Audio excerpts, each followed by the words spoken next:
que, siguiendo con los huevos, para términos de este curso nos interesa entender cómo se producen las distintas segmentaciones y cómo éstas van a ir contribuyendo en la constitución de nuestros diversos individuos animales. Tenemos dos formas de segmentación. Vamos a partir por la llamada holoblástica. Holoblástica hace referencia a una segmentación de tipo completa.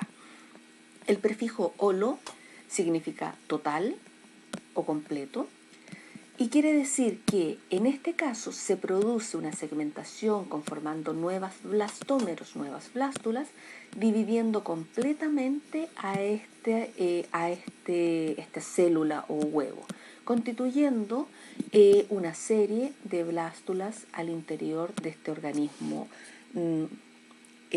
resultante. La segmentación holoblástica puede ser igual, es decir, la división es completa, constituyendo blastómeros similares, ¿cierto? Como pasa en los huevos isolecíticos, o puede ser desigual, constituyendo blastómeros desiguales, ya que existe una zona con concentración de vitelo, y en muchos casos el tamaño, como muestra aquí, fíjense, varía de las blástulas que se producen en el material genético, en el polo animal, a aquellas que se producen en el polo vegetal. Esto se da muy clásicamente también en los huevos telolecíticos. El siguiente concepto tiene que ver con el eje, cómo se produce la segmentación. La segmentación puede ser radial a través de ejes perpendiculares en ángulo recto, ¿cierto?, que va a ir originando estas nuevas blástulas, o en espiral a través de ejes en diagonal. De allí que cuando veamos los distintos ejemplos de segmentación y etapas del desarrollo en cada uno de los grupos animales, podemos observar, por ejemplo, en este caso, en el caso de una estrella de mar, una segmentación de tipo radial holoblástica, ¿cierto?, en un huevo isolecítico de estrella de mar, una segmentación radial holoblástica en el caso de un huevo mesolocítico de una rana, una segmentación en espiral holoblástica como en estos gusanos marinos nemertinos. Fíjense que aquí los ángulos fueron en diagonal. El siguiente tipo de segmentación. La segmentación también puede ser parcial, meroblástica. Esto quiere decir que la segmentación no se produce en todo el huevo. Clásico ejemplo de una segmentación de tipo meroblástica, el huevo de un pollo, ¿cierto?, donde la segmentación se produce exclusivamente en la zona del disco germinal y el resto del vitelo queda siempre como una masita o esta bola de yema que se mantiene dentro del individuo. También meroblástica es la segmentación que se produce en el caso de los huevos de los insectos, donde el vitelo queda centrado en el interior y los blastómeros se producen en la capa exterior de este huevo de insectos, que es de tipo centrolecítico.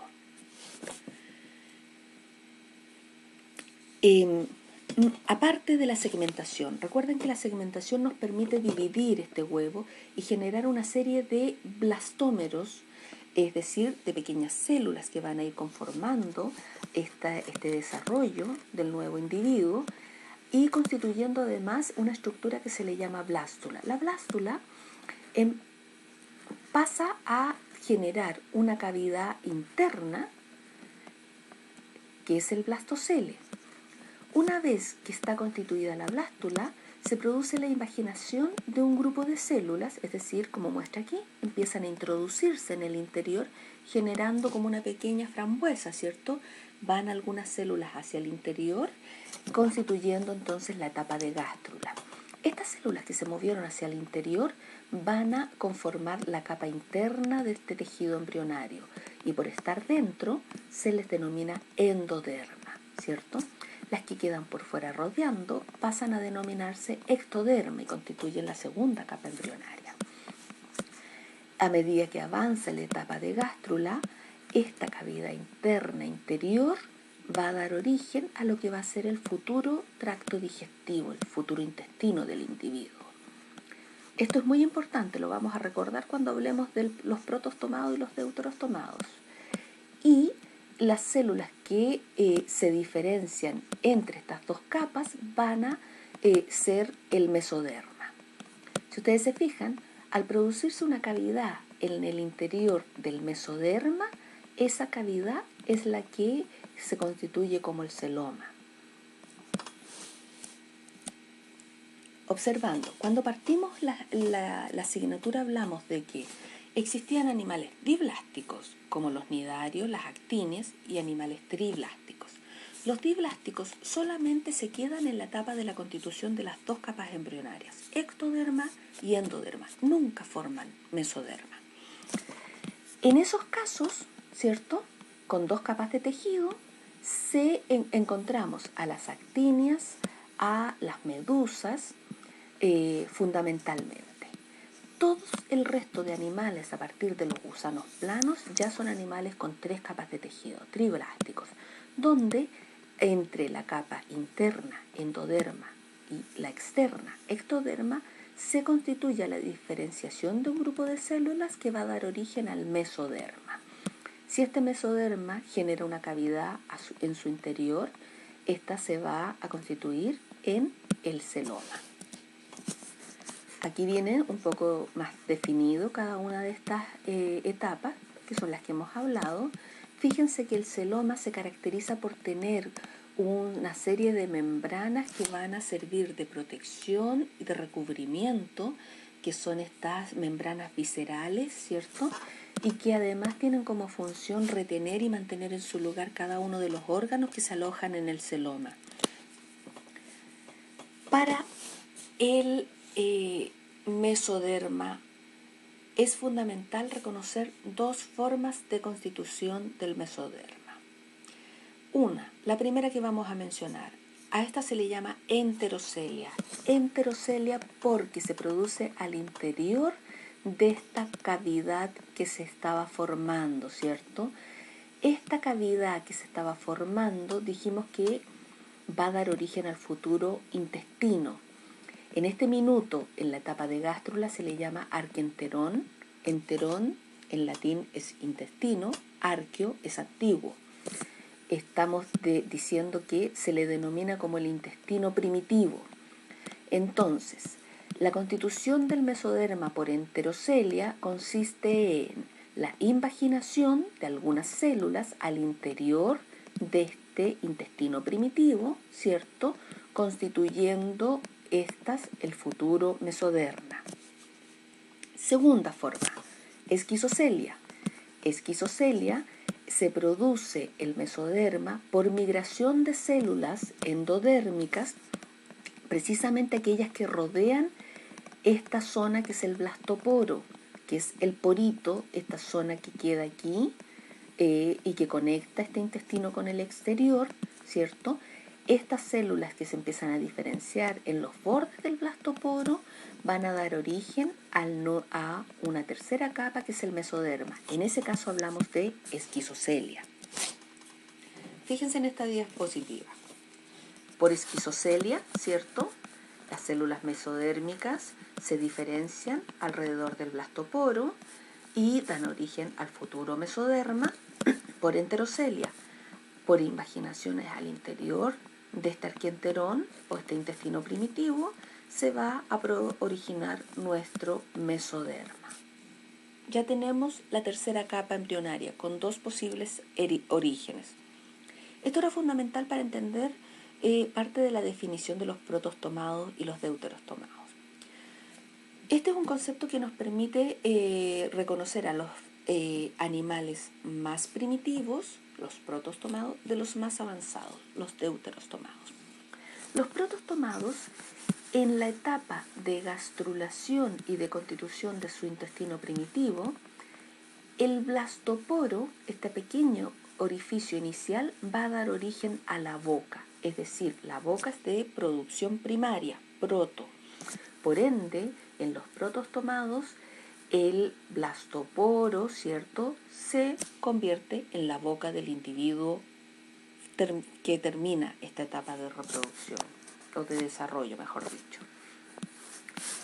En los deuterostomados, el blastoporo va a dar origen al ano, por ende la boca es de formación secundaria. La boca se forma en el otro extremo cuando se termina de abrir el tracto digestivo. Además, segunda forma de diferenciarlos, el mesoderma, en el caso de los protostomados, se forma por esquizocelia, es decir, a través de estas células que se van diferenciando alrededor del blastoporo. En los deuterostomados, el mesoderma se forma por enterocelia. Listo. Tenemos nuestra diferenciación entre protostomados y deuterostomados. Seguimos. En esta diapositiva se puede observar lo que hemos dicho. Fíjense, deuterostomados, ¿cierto? Las tres capas embrionarias que ya hemos identificado, el ectoderma, el mesoderma, que ya sabemos que es por esquizocelia, y el endoderma. Y ahora lo conectamos con lo que hemos hablado anteriormente. Cuando no se produce una cavidad interna a partir de este mesoderma, hablamos de animales acelomados, como los gusanos planos, los platihelmintos. Cuando la cavidad no se origina por el mesoderma, sino que se mantiene la cavidad original de la blástula, hablamos de pseudocelomados, porque el celoma, esa cavidad, es falsa, no es la verdadera. Y cuando la cavidad se origina a partir del mesoderma, estamos hablando de animales celomados, ¿cierto? En el caso de los deuterostomados, dijimos que el mesoderma se iba a formar siempre por enterocelia. Listo. Esta diapositiva clásica del Hitman nos muestra ahora el resumen de todo lo que hemos conversado desde que iniciamos este curso. Tenemos entonces los primeros organismos como agregados celulares. Aquí un ejemplo, los poríferos, las esponjas de mar, ¿cierto? Donde ni siquiera podemos hablar de capas embrionarias, son grupos de células solamente. Animales diblásticos, donde tienen solamente la capa externa, ectoderma, y la interna, endoderma. Aquí tenemos a todas estas actinias, medusas, y estas las medusas de peine. Animales con tres capas embrionarias, triblásticos. Primero los protostomados, ¿cierto? Aquellos que dijimos que este mesoderma se iba a conformar por esquizocelia. Tenemos aquellos que no forman celoma, los acelomados. Aquellos cuyo celoma es falso, que proviene del blastocele, los pseudocelomados. Y aquellos que sí tienen un celoma, protostomados celomados, ¿cierto? Donde podemos encontrar aquí a los moluscos y las lombrices de tierra. Deuterostomados, los más avanzados, que su celoma se conforma por enterocelia, y aquí encontramos a los erizos de mar y a todo el resto de los vertebrados. Y para terminar, mencionarles y recordar que los distintos tipos de huevos van a afectar la segmentación, ¿cierto? Podemos observar aquí un clivaje incompleto, ¿cierto? Un clivaje completo, holoblástico, meroblástico, como dijimos anteriormente, en dos tipos de huevo, y lo que sucede también en el caso de los huevos de insectos. Aquí está toda la materia que hemos revisado en este minuto. Bueno, chicos, espero que con todo esto les haya quedado claro. No duden en consultar, hay un foro abierto dentro de la plataforma. Cualquier duda, a sus profesoras, a la alumna ayudante, estamos dispuestas a resolverlas, y sigamos avanzando. Estamos listos para avanzar con el resto de los contenidos de zoología. Nos vemos en la próxima clase.